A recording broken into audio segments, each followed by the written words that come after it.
Shalom Bapak Ibu, saudara-saudaraku yang terkasih di dalam Tuhan.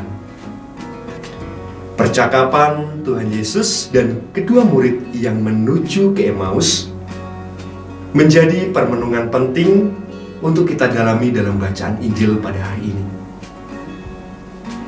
Di mana dalam Injil Lukas dikisahkan bahwa kematian Yesus dan kejadian-kejadian yang terjadi atas penyaliban Tuhan membuat situasi batin para murid yang saat itu sangat tergantung pada Tuhan seolah-olah sirna. Jelas dalam situasi ini mereka mengalami kekecewaan. Terlebih harapan mereka tentang Mesias yang akan membebaskan Israel dari perbudakan tidak tercapai. Namun di tengah kekecewaan mereka, Tuhan Yesus yang bangkit dari kematian hadir dan bergabung dalam perjalanan mereka. Tentu Tuhan tidak mau mereka mengalami kekecewaan dan putus pengharapan atas kejadian itu. Sehingga Tuhan membuka hati dan pikiran mereka lewat pemecahan roti dan nubuat-nubuat dalam kitab suci bahwa Mesias harus menderita dan bangkit dari kematian. Hal inilah yang membuat para murid akhirnya berani dan mampu bangkit lagi. Bapak, Ibu, dan saudara-saudaraku yang terkasih di dalam Tuhan.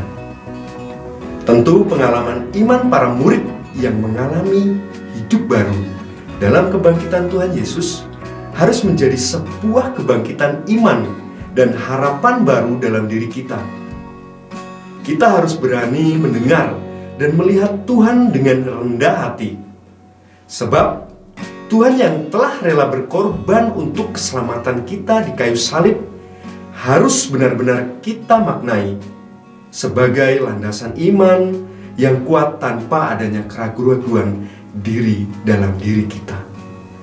Seperti kisah para rasul dalam bacaan pertama dan surat Rasul Petrus dalam bacaan kedua, di mana mereka pun mempertegas dan mengungkapkan iman mereka dengan begitu berani bahwa Tuhan Yesus yang berkorban di kayu salib telah memperdamaikan kita atas dosa-dosa kita. Supaya apa?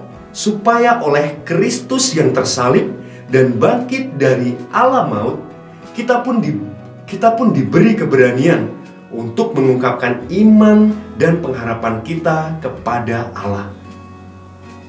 Bapak, Ibu, dan saudara-saudaraku yang terkasih di dalam Tuhan, semoga pengalaman-pengalaman para murid akan kebangkitan Tuhan juga menjadi pengalaman kita untuk senantiasa memuliakan Tuhan dalam hidup dan panggilan kita.